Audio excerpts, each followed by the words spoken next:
will talk about the effects of the coronavirus 19 on different types of social institutions. Family. Lockdown is leading to stress in families, or it is help strengthening relationships.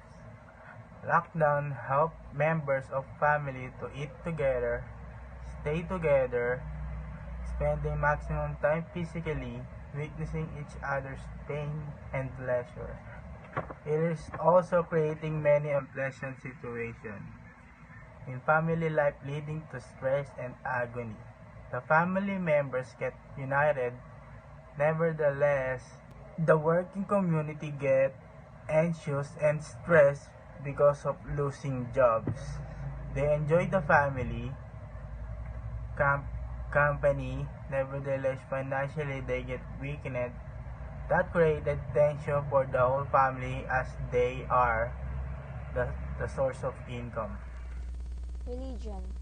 The effects of the pandemic in religion has made believers not be able to attend churches or church events.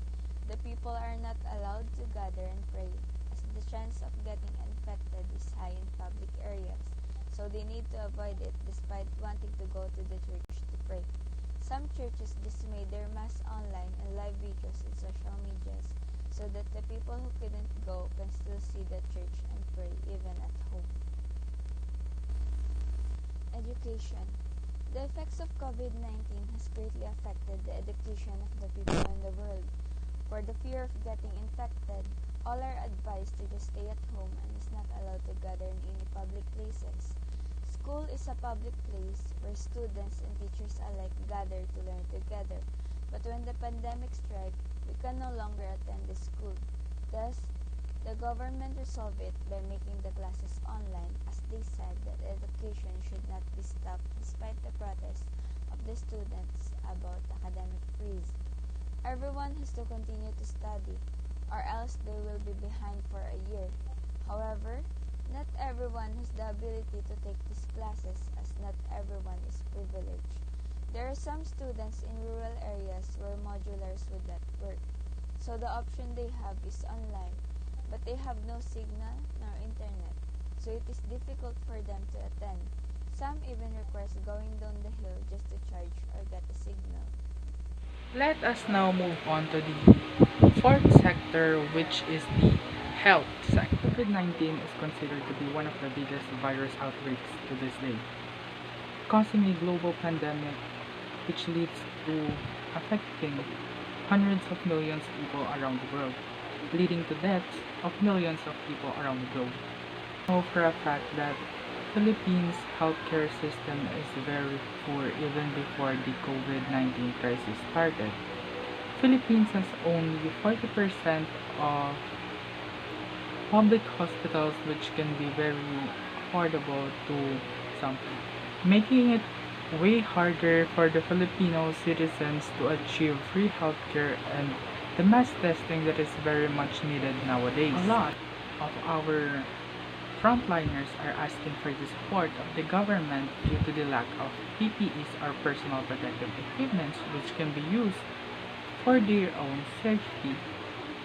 They are obviously underpaid and exhausted with what is happening in our country right now. Here in Philippines, instead of supporting our frontliners or our medical personnel, our beloved President, Mr. Rodrigo Duterte, scolded them because he felt like he is being threatened by them. Quote and unquote, he told that COVID-19 is the enemy, not the government. End quote.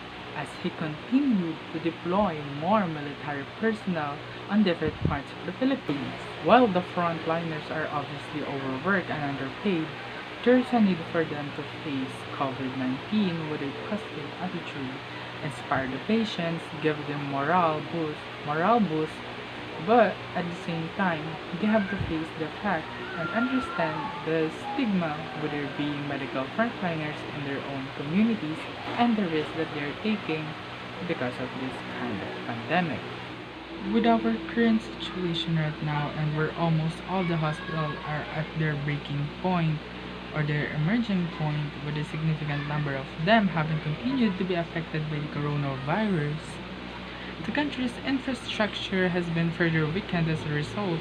Some hospitals have turned down patients or did not continue to accept patients because of the poor bed capacity and their capacity to take care of the patients. The Institute of the Tropical Medicine was seriously affected when 43 of its medical staff were tested positive for COVID-19 and were put on quarantine for more than 2 weeks. Early on this month, the Institute Deputy Director Mr. Salvacion Gatchalian had died due to COVID-19. Such situations has scaled down its testing capacity from 3,000 a day to almost 300 a day. Meanwhile, hundreds of thousands of poor Filipinos have been lining up day and night under the heat of the sun, violating social distancing protocols and other safety protocols and risking their life just to get the social amelioration fund that is. And now let us talk about the effects of the coronavirus 19 on our economy. COVID-19 is not just a global pandemic nor a public health crisis. It has also severely affected our global market, our global economy, and our financial market. The Philippines is one of the countries in Southeast Asian region that has been severely affected by the COVID-19 pandemic. The country is estimated to lose between 3% to 4% of its gross domestic products this year. In the first quarter of 2020, for the first time in 2 decades, the GDP of the Philippines shrank to 0.2% according to Secretary Dominguez of the Department of Finance. Unemployment, significant reduction of income, and the reduction of the public services such as transportation and such as manufacturing of goods. These are just some of the effects and consequences that we are facing because of the coronavirus 19. Before the pandemic occurred, Philippines is already suffering with a lot of poverty, low salary, and unemployment.